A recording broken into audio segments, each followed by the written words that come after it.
Verde. Estamos ahora con Walter Gutiérrez, ex defensor del pueblo, a quien por supuesto también le vamos a preguntar sobre estas investigaciones en donde se involucra el presidente de la República y en casos en los que Bruno Pacheco estaría entregando nueva evidencia. Muy buenos días. Mabel, buenos días. Fernando, buenos días. Buenos días. Yo quiero partir de algo que en la mañana nos comentó el abogado de Pedro Castillo, el señor Benji Espinosa. Él ha dicho que hasta el momento todos son dichos, no me confundo, dichos. ¿No? Que lo dicho por Karelim López es eso, dichos. Igual Samir Villaverde, igual Bruno Pacheco. Y mientras sean dichos, pues en realidad no es nada. ¿Qué tan cierto es eso, dado que hay órdenes de prisión preventiva, han habido arrestos? ¿Qué tan cierto es lo que dice el abogado Espinosa? Bueno, esa es una lectura singular y propia de un abogado defensor. Sin embargo, creo que resulta evidente que el señor Bruno Pacheco está aportando pruebas. Al final del día, ¿qué son pruebas? Son elementos de convicción. Y es evidente que está entregando elementos de convicción porque hay que recordar que Bruno Pacheco estaba fugado. Tenía una orden de detención y ahora resulta que tiene un arresto domiciliario. Para que eso haya sucedido, para que ese giro tan radical haya sucedido, es porque tiene que haber aportado elementos de convicción y pruebas muy significativas que ya deben estar siendo corroboradas. Solo es posible ese nuevo estatus si es que él ha aportado elementos de convicción. Que yo no las conozca, que la ciudadanía no las conozca y que tal vez usted tampoco las conozca, no quiere decir que no existan. Eso en primer lugar. Pero permítame decir algo, Mabel, que creo que es bueno ponerlo sobre la mesa. Los ministros son responsables, junto con el presidente, de los delitos que pueda cometer el presidente o de las infracciones constitucionales. Esto está en el artículo 128 de la Constitución. ¿Por qué traigo a la mesa este tema? Por dos razones. El primer acto de instrumentalización del poder y en sentido lato de obstrucción a la justicia se da con la salida del procurador Soria. Digamos que en ese momento los ministros tuviesen algunas dudas, pero también la salida de Guillén, al querer trabajar eficientemente, mover determinados cuadros policiales. Luego tiene usted los hechos que se han dado recientemente con el ministro González. Es decir, son un conjunto de hechos que además tienen que ver directamente con el presidente de la República. Ahí no hay dichos, ahí hay hechos. Son hechos. ¿Quién puso a Pacheco? ¿Quién puso a Guillén? ¿Quién puso a González? ¿Quién materializó, propició esos hechos? Pero el doctor César Landa, canciller, debe saber perfectamente de lo que usted está hablando. Ahora déjeme añadir un elemento más vinculado a los ministros, a propósito de lo que usted me pregunta. La Constitución, el artículo 118, inciso 7, me parece, le plantea una obligación al presidente, que es el discurso del 28 de julio. Ese discurso no es otra cosa que una rendición de cuentas y dice que el presidente debe leerlo, debe constar por escrito y debe estar aprobado por los ministros. Ese es un momento en el cual los ministros pueden cumplir el principio de control intraórgano. Es decir, decirle al presidente, explíquele usted al país todas estas situaciones, todos estos señalamientos, todas estas imputaciones, explíquele usted al país, porque en el ranking de rendición de cuentas que usted tiene que hacer frente a nosotros, que somos ministros, y frente al país, eso está en el primer lugar. Ese es el momento, porque, repito, ellos son responsables por los delitos que cometa el presidente y por las infracciones constitucionales. A mí no me queda ninguna duda, que todos, sin excepción, son responsables políticos. Los próximos días y las próximas horas se revelará quiénes, por omisión o por desconocimiento, son responsables también penales. Sí, sin embargo, aparentemente muchas de las cosas ilegales que habría hecho Pedro Castillo las he hecho con el cuidado de que no queden documentos, que sean órdenes transmitidas oralmente, lo cual dificulta que haya una corresponsabilidad de otros ministros. Por eso yo quisiera que nos ayude. Usted fue de los primeros que buscó una solución a esta crisis, facilitando una salida constitucional de Pedro Castillo. Primero pidiendo la renuncia. Está claro por el momento que eso, si no se le dan algunos beneficios judiciales, no lo va a aceptar, y beneficios judiciales no puede recibir en nuestro marco normativo. No estamos en el Estados Unidos de Richard Nixon acá. Pero, ¿qué salidas quedan ahora? Porque muchos de los que nos escuchan están cansados de oír la multiplicidad de investigaciones y denuncias que hay, pero todas apuntan a un único responsable, que es Pedro Castillo. ¿Qué modalidad constitucional a usted le parece viable para que el señor Castillo se vea obligado a dejar la presidencia?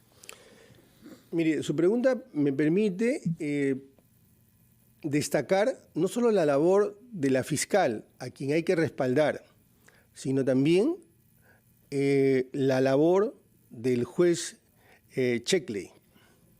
Este juez, en su sentencia, este juez supremo instructor ha dicho lo siguiente: en esta resolución solo me estoy pronunciando por aquello que me están pidiendo, es decir, que dirima la diferencia entre acusar e investigar. No ha dicho en esa sentencia que al presidente no se le pueda acusar. Yo sé que esto va a parecer algo heterodoxo, pero es que vivimos en momentos inéditos. Entonces, es posible que el propio juez dé ese paso, es decir, que se le pueda acusar. Tampoco ha dicho que no se puedan tomar medidas cautelares a requerimiento del fiscal. Solo ha dicho, ojo que yo me pronuncio solo por esto, nada más. Medidas cautelares. Como por ejemplo, alguna vez me parece que lo dijimos aquí, si no recuerdo mal, la última entrevista, impedimento de salida del país, e incluso, aunque yo tengo algunos, es interesante la manera como César Azabache y Luciano López y Pereira vienen construyendo, digamos, una posición para que el presidente sea suspendido, ¿no? Nos explica, por favor, eso después de una breve pausa. Nos va a decir cuál es su posición sobre esta iniciativa, efectivamente presentada por esos tres abogados, y luego nos dará las propias fórmulas que usted propone. Pero tenemos que ir antes que eso a una pausa que nos permite escuchar a los anunciantes de RPP. A las 9:19 estamos conversando con el doctor Walter Gutiérrez, ex defensor del pueblo y una de las primeras personalidades jurídicas que solicitó la renuncia del jefe de Estado y, si no, la búsqueda de una salida constitucional para que no permaneciera en el cargo. Varios meses después de esa solicitud suya, ¿qué vía se habla? Nos está explicando una que ha sido propuesta recientemente por algunos juristas, que está basada en nuestra suscripción de la Convención de las Naciones Unidas contra la Corrupción, que, según ellos, permite que un juez, ni siquiera el Congreso, sino un juez, suspenda al presidente de la República. Explíquenos qué piensa usted sobre esta lectura de esa convención firmada por el Perú y otras modalidades que se abren y de las que se discuten y sobre las que no avanzamos para poner un término a la presidencia de Pedro Castillo. Bueno, es una postura interesante y con bastante fundamento, porque básicamente, para decirlo en sencillo, se refiere a lo siguiente: la Constitución, es verdad, tiene un artículo que literalmente habla de que al presidente no se le puede acusar, sí investigar. Sin embargo, los tratados de esta naturaleza se incorporan a la Constitución y a partir de eso alojan principios. Si esto es así, hay normas dentro de este tratado que establece que tienen que morigerarse, que tienen que compaginarse este tipo de protecciones que tienen las autoridades, particularmente el presidente, con el combate a la corrupción. Porque si bien es cierto, el presidente o el órgano presidencial se protege, también hay que proteger a la sociedad respecto a este flagelo. ¿Cómo hacerlo? Si tiene usted dos normas, es el juez el que tiene que interpretar. Y por eso yo me refería al juez Checkley. Él solo ha dicho... No, prácticamente ha dicho en sencillo lo siguiente: no me malinterpreten, yo solamente me estoy pronunciando sobre un tema en particular. Cuando me pregunten sobre medidas cautelares, me pronunciaré. Y entre esas está la suspensión. E incluso yo ya siendo más radical, podría decir, Todavía no me han preguntado si pudiera acusar, no obstante que literalmente la Constitución dice que no se puede acusar, porque ya les digo que existe un instrumento internacional que pudiera morigerar esto. Pero existen otras vías, Fernando, Mabel, existen otras vías. Me parece que a usted, Mabel, le escuché hace unos días una posición interesante cuando creo que lo entrevistaba a José Ugaz. ¿Sí? Usted decía lo siguiente, decía, si acaso a los congresistas no se les puede denunciar. Eso es más fácil todavía y sin escalas. ¿Por qué es más fácil? Porque los congresistas pueden ser incorporados a esa organización criminal ya puntualmente, no en general, sino ya puntualmente quiénes, porque aparentemente no son 6, son 12. Y pedir incluso una prisión preventiva y eventualmente suspenderlos. A ellos sería más fácil porque no hay norma literal que prohíba eso. Es un trámite más sencillo. Eso es más sencillo. Ahí ganamos varias cosas. Primero que se cumple lo que alguna vez conversábamos con usted, Fernando, que era vamos a purgar el Congreso de estas personas. Y además tendrán que entrar los suplentes y los accesitarios y además otros congresistas que están en igual condición podrían variar su sentido del voto. Y por ello es muy importante lo que tiene que aportar Bruno Pacheco, que ahora sabemos se entrega luego de las negociaciones que tiene con el equipo especial de la Policía Nacional liderado por el coronel Harvey Colchado. Un grupo que, por cierto, todavía está inestable, ¿no? Depende mucho de la voluntad del ministro del Interior y del mismo presidente de la República que este equipo se mantenga. Y es más, la fiscal Barreto ya ha indicado que encuentra cierta obstrucción por parte del Ministerio del Interior porque aún no se firman unos documentos que debían ser firmados y aprobados. ¿Cuál es el rol que ha jugado aquí este equipo especial y por qué no debería ser desactivado? ¿Por qué debería mantenerse tal como se ha conformado? Mire, una de las características del Estado constitucional es que son poderes que se controlan entre sí. Eso es lo que define el constitucionalismo. La Constitución no es otra cosa que un estatuto de poder. Y la Fiscalía está controlando el poder. El Poder Judicial está controlando el poder.